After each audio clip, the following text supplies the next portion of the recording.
Hello and welcome to Business Finishing School. Let your business brain finish what your entrepreneurial heart started. Our catalyzing statement is a successful entrepreneur inside of every business. Enjoy this module. Hello and welcome to Module 26, Accountability Squared.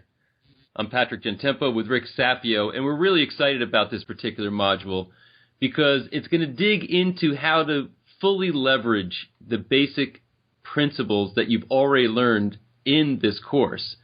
So, Rick, tell us why you think it was important for us to revisit deepening into the principles as compared to going wide on a bunch of other stuff.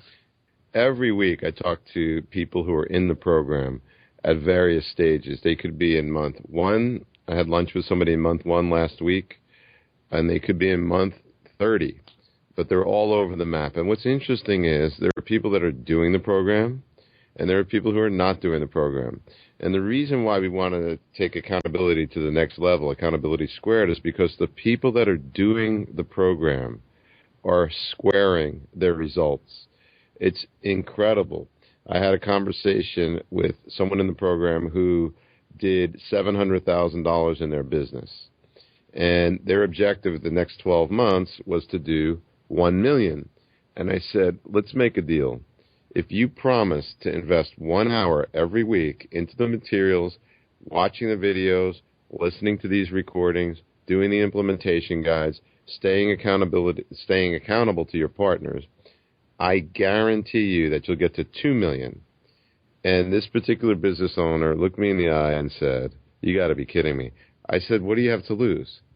And sure enough, exactly 12 months later, they crossed $2 million. That's almost a triple.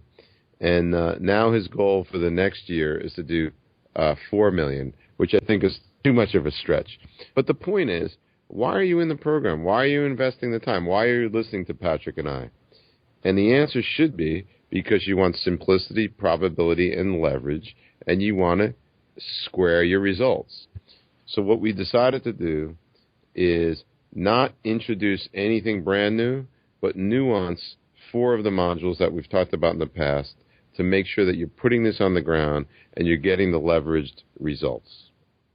Yeah, my take on this, coming from an athletic background, I was a 2-time national champion and in my sport, which was karate, and have been involved in athletics quite a bit. And many times what the great coaches do is they get their teams to focus on the fundamentals.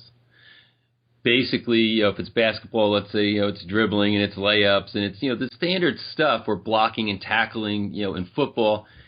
People sometimes say, oh, as I'm evolving, I need to get fancier and I need to, learn newer kind of slicker stuff. And championship teams win because they execute on the fundamentals, on the core foundations of what it is they do. This is absolutely true in my sport. People can get really fancy with their technique. I certainly could. But when it came time for me to go out and fight in national championships, it was the basic blocking, punching, kicking that won the championships, not the fancy stuff.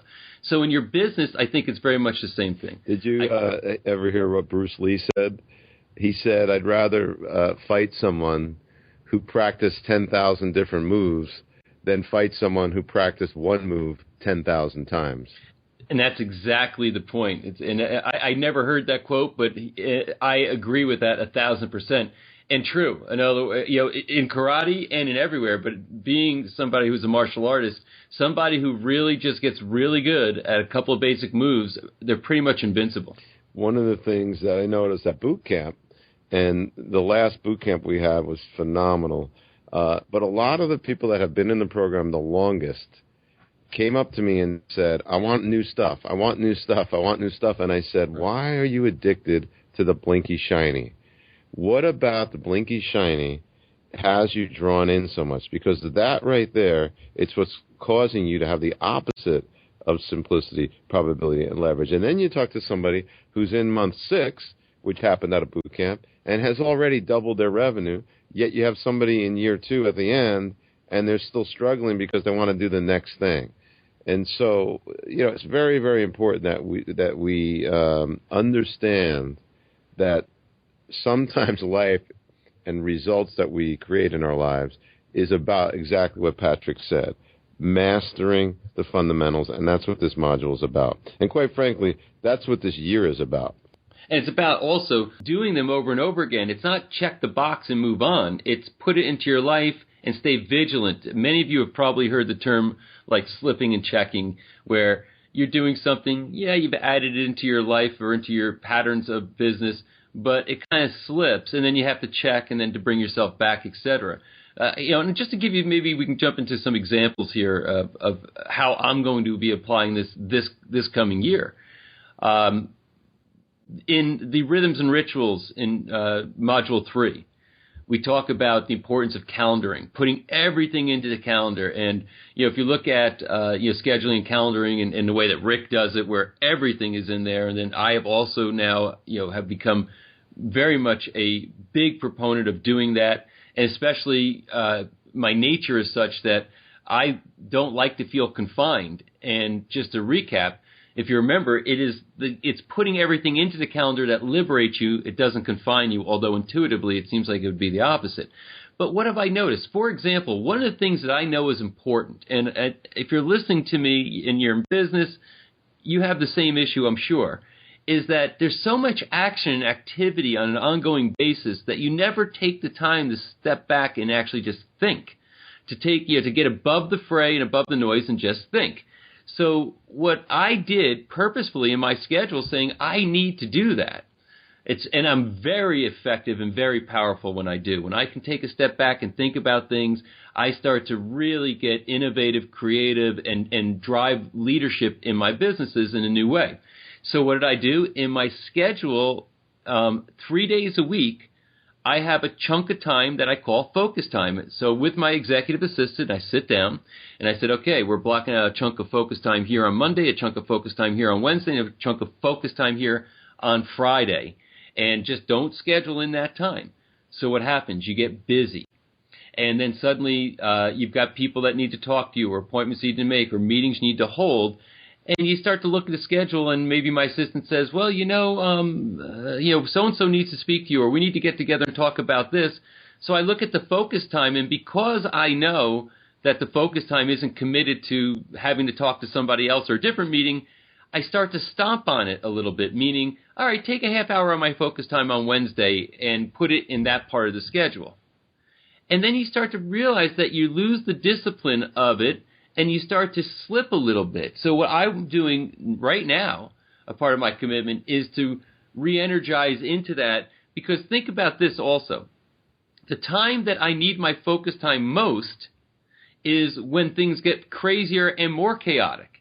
And instead, my impulse is to do the opposite and to take away my focus time to try to do more things.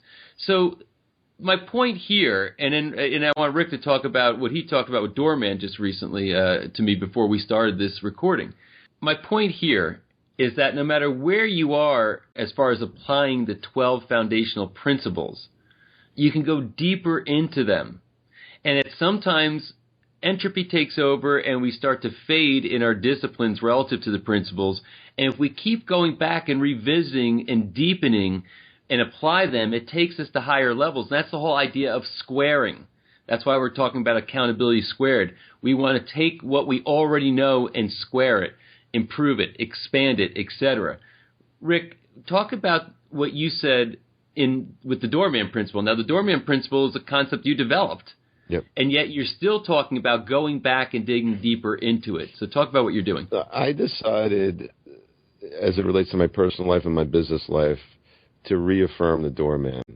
And I have to tell you, and you know this, Pat, the last 12 months of my life have been the most productive 12 months ever, in terms of income, in terms of leverage, in terms of enjoying every moment, in terms of being fully present to my children who are very young. And what I attribute it to is my wife and I sat down, and we've done the exercise now again. We looked at all the people that we interact with, and we said, let's compare those to our stated values, and we literally cut 24 people out of our lives. Now, that may sound harsh, but what I would tell you is not only did it enhance our lives, but it enhanced their lives. there's a lot of people that you have around, whether they're employees or people that you hang out with in your church or people that you hang out with in the gym or people that you're friends with, etc., that are not enhancing your probability of success. And if they're not enhancing yours, then you're not enhancing theirs. It's almost like a liberation for both of you. So we started there, and immediately we noticed a difference. I love the quote, "If you want something bad enough, the universe will conspire to give it to you." Well, I believe that quote only makes sense if you're willing to do the work. And one of the things Patrick said a moment ago was he was talking about consciousness. This whole program is about adding consciousness to all your actions. That's all we're doing. We're not doing anything more or less than that. And so the doorman principle needs to be reasserted for you to get more probability of success in your life. So as you're listening to our voices right now, what I'd ask you to do is to start considering, when's the last time you thought about the doorman principle? And how much effort would it take for you to revisit it, maybe even redo the whole module? That's one of the benefits of being in the program on an ongoing basis. It's all there for you. Revisit the values, go back through all of that stuff, and take it to another level. Since you've already done it at least once, if not more than one time, the next visit, you're building off of a higher platform, and you take it further, and you get up into that rarefied area of mastery. Again, to repeat what Rick said earlier from Bruce Lee's quote, I'd rather fight somebody who learned 10,000 techniques rather than somebody who's learned one technique but practiced it 10,000 times. This is what we want to encourage you to do. This is what this module is all about. So identify the areas that you think need more support, more help, or areas that you're already shining in, but you really want to go to another level. Rick's doorman was really good, but now, did you say 24 people you cut out just by revisiting? Yeah, 24. Mm-hmm. I mean, that's extraordinary. I mean, that's just extraordinary. But one of the things I didn't tell you is one of those people on the list is you. So thank you for doing me that favor. I thought I would liberate your future. I feel liberated. Thanks. So start to play with that and apply it. Get together with your significant other if you have one, because that's important that you do this together, because very often relationships are coupled relationships as compared to individual relationships. This might mean customers in your business, or if you're in a practice, patients in your practice.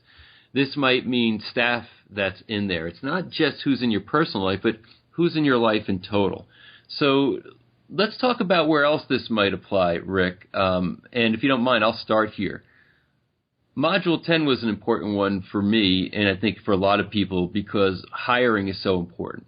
And mishires are devastating. I'm in the process of prospecting for some people I want to hire that are salespeople for one of my companies. And I want to go back now and really dig into that whole process in a way like I never have before. Since I've learned how to do this from you, Rick, and since I've followed the process that you taught me, I am not exaggerating if I tell you that my ability to source and hire people and get the right people has improved at least triple, if not more. Now I believe I can take it to even a higher level. And to me, the longer I'm in business, the more I'm recognizing how critical that really is for a business achieving its goals, is putting the right people on the bus, right? So I am going to take what I've learned in Module 10, the 5,200% rule. I'm going to dig back in there in a fierce way, and I'm going to apply all those things in a way that I never have before. Follow the process like I never have before to make sure that I do the best hiring I've ever done. And that's what mastery is all about, improving your game. So, and that's, again, the squaring concept that we're talking about here. One of the things we wanted to do with this module is allow you to listen to this on your MP3, whether you're working out or riding in your car or sitting in front of your computer. And it's designed to do that, to be a little bit more flexible, a little bit more portable. So why am I saying that? I'm saying that because I want you to listen to this over and over and over. We talked about right now the doorman principle. Pat touched on rhythms, which we're going to go back to, and then we talked about hiring. And the underlying theme of what Patrick's been saying is don't compromise. Every time you compromise on a hire by not following a process, every time you compromise in your personal life by not having your doorman block the door, you always pay. Always. I was at dinner last night with a woman who's going through a devastating divorce, and I couldn't help but teach her the doorman principle. And I asked her point blank, I said, when you were marrying this guy, did you know that he didn't value what you valued? And she said, I knew. That's right, I just knew, but I thought I could fix him. Well, I have news for you. You're never going to fix a potential employee. You're never going to fix a potential friend. You're never going to fix a potential live-in or marriage partner. What you can do, however, is assert your values and only let people in the door that fit those values. And if it's a business opportunity, projects and businesses that fit those values. So it's that simple. And I find, and you find too, Pat, every time you and I compromise, and we all do it, we're always being tested by the universe. Every time we compromise, we pay. So this is more of a reaffirmation of that. But again, it's all about not compromising, taking a stand for yourself, taking a stand for simplicity, probability, and leverage, taking a stand for these principles, taking a stand for what's possible. So let's dig a little bit deeper on the hiring module. One of the things that comes back to me all the time is I followed the module to a T, and it didn't work the way I thought it would. And what I find when I dig a little deeper is people are taking a module that was designed for hiring an admin, as an example, and expanding it to hire a CFO.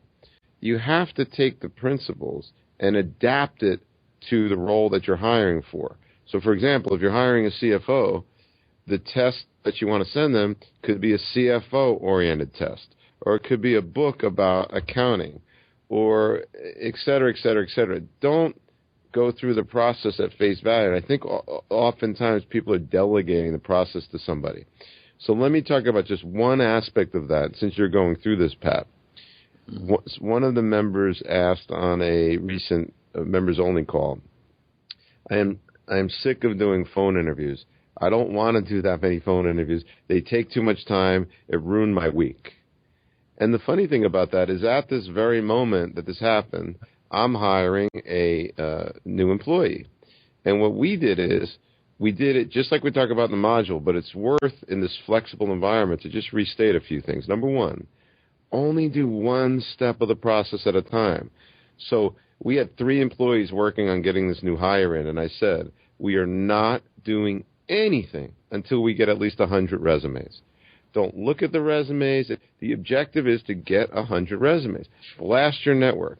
If you have to go to an ad, do an incredibly creative ad that speaks to your values. It only gets people that love your values. So if you're not a hardworking, passionate person, do not respond to the ad. Put that right in there. The point is, you want to just do one step at a time, collect resumes. Then what you want to do is go through those resumes and find the best 20 or 30, or whatever your objective is. And those are the only people you're going to send an email to, and you don't have to do anything here. So have somebody send an email to them that makes them jump through a hoop. And then depending on how that step went, then only find the best 7 or 8. And what I did, and this is exactly how it played out for us, I had 7 phone interviews is how it turned out in this case. And I scheduled them all on one day. They were 25 minutes each. It was a Thursday morning. I remember the day. And we scheduled them from 8 a.m.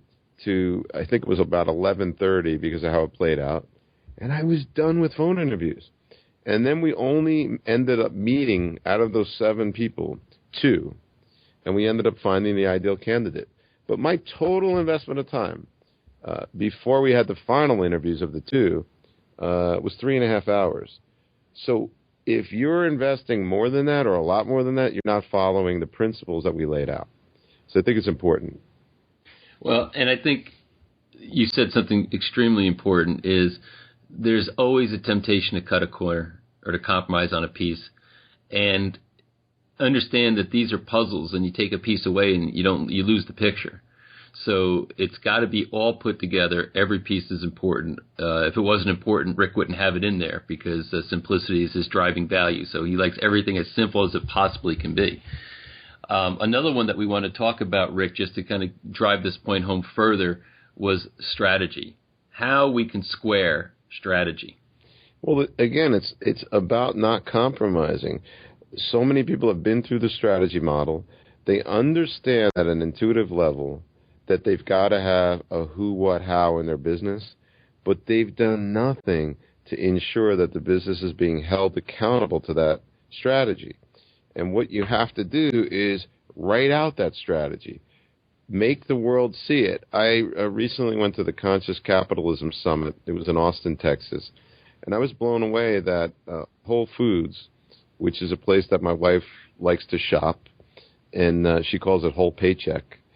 And, they recently took the step to convert all of their values in a way that they touch all of their different stakeholders. And we talked about stakeholders in a recent module.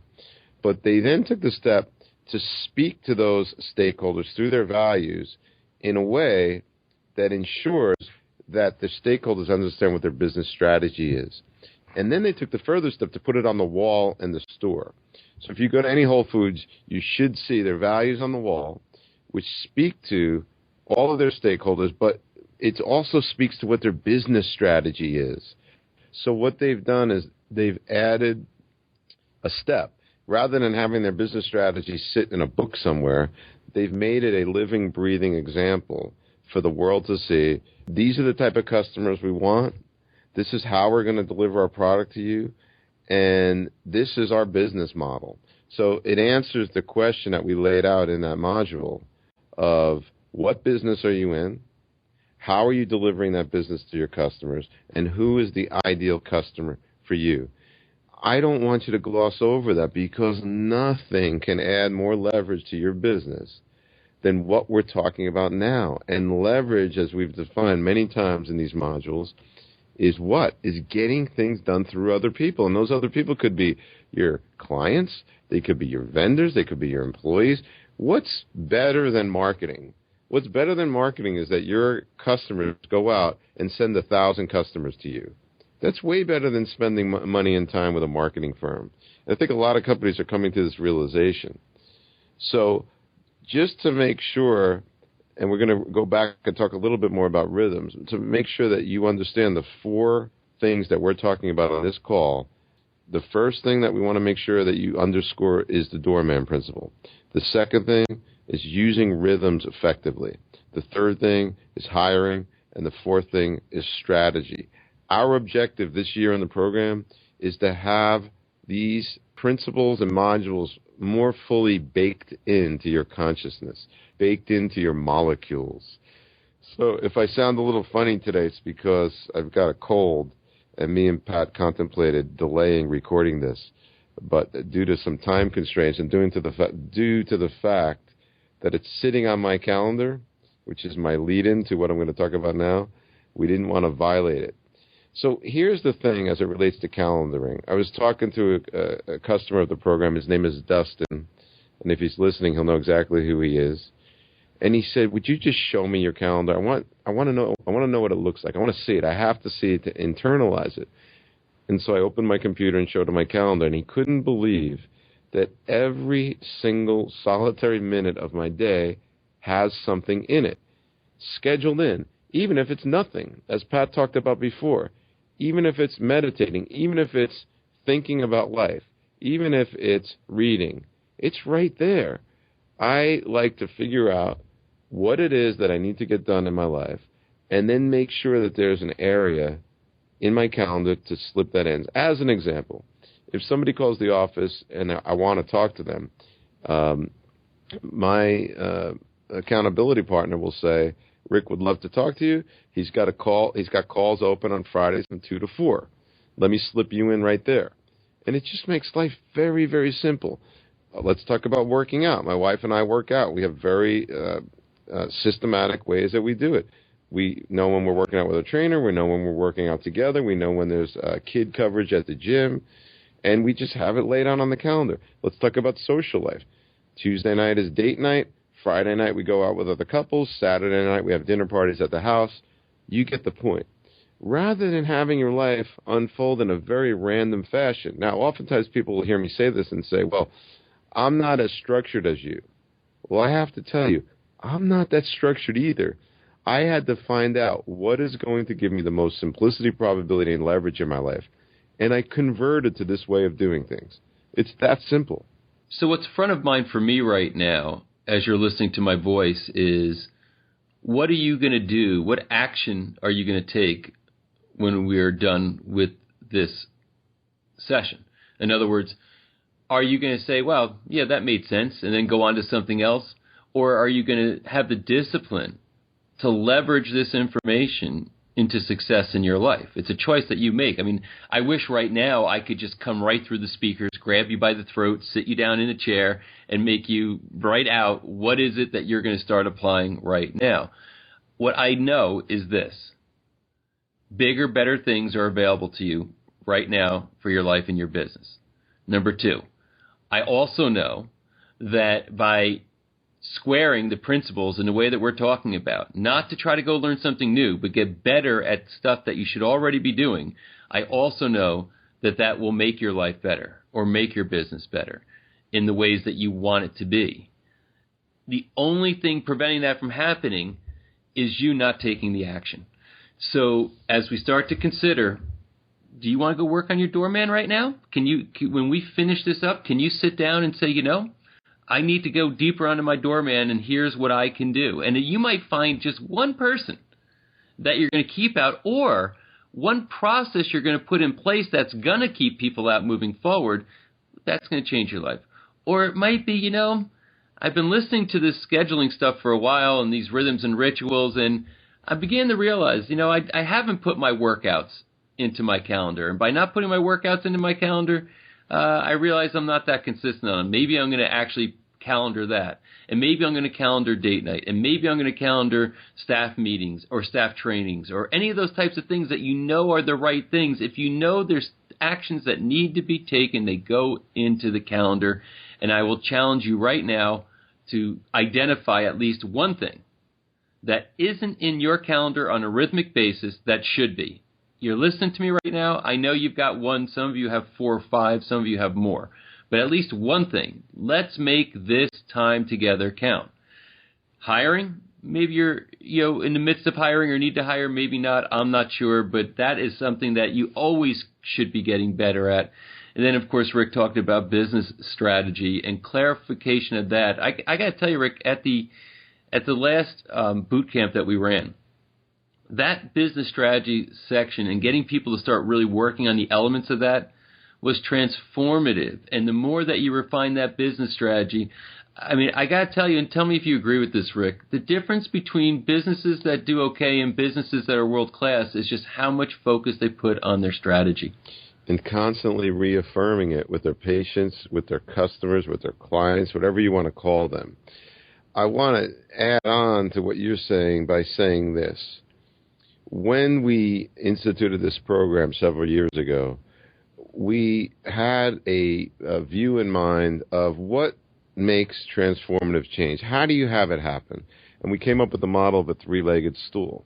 And the first leg is the principle or thing that you want to learn, do, or have. The second leg of the stool is the implementation.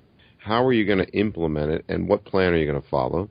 And the third leg of the stool is accountability.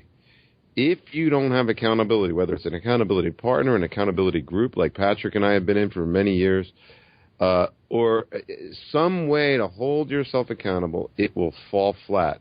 So do not delay. You're 26 months in.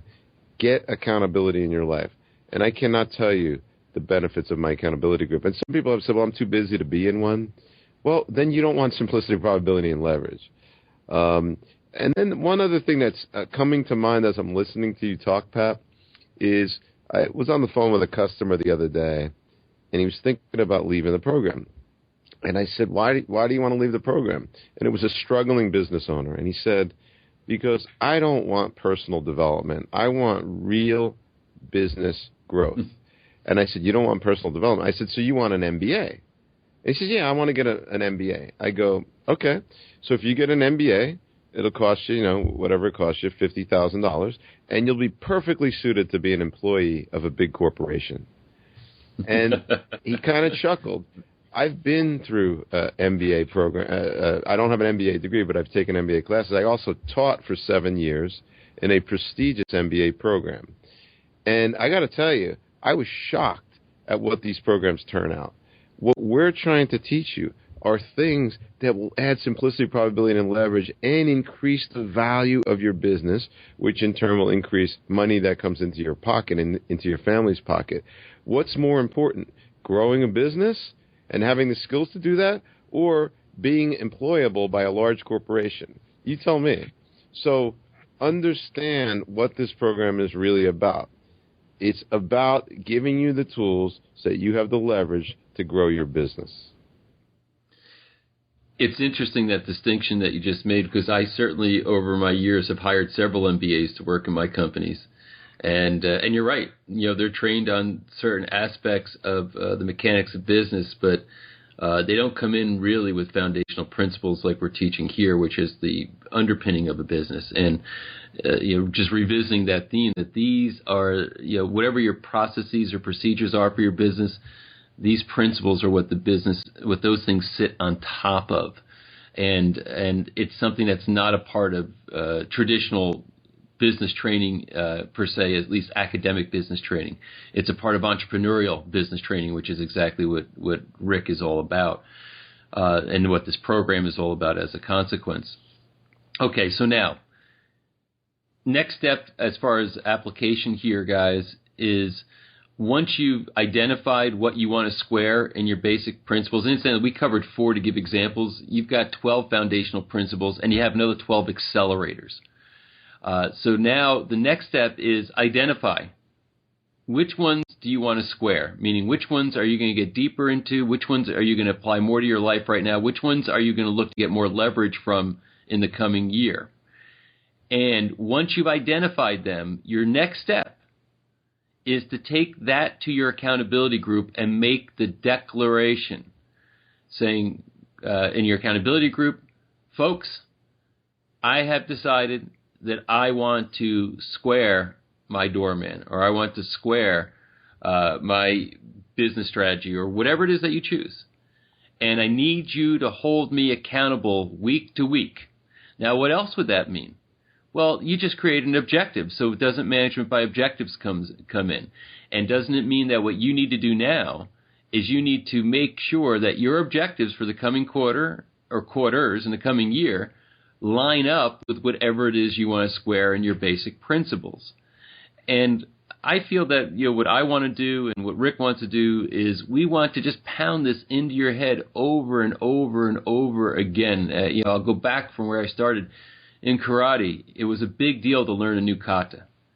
And I can remember when you'd go to class, they would teach you maybe the first 10 or 15% of that kata, and you did those things over and over again for 3 or 4 hours before you got to learn the next little chunk of it. You had to master the pieces, and it was an extended process to really get the whole kata down, because the repetition puts it into your molecules, as Rick said, bake it into your molecules. So rather than trying to go for blinky shiny and something new, what this module and this message is all about is to try to go back to the foundations and get better at them on an ongoing basis, master them, and the leverage comes from your accountability group. So take this, figure out which ones you want to master, which ones you want to dig deeper in, bring it to your accountability group, add it to your management by objectives, and you're going to find that the outcome is going to be transformative for you. One of the things I want to underscore before we end this module is that you've got applications, you've got implementation guides. You need to revisit those implementation guides.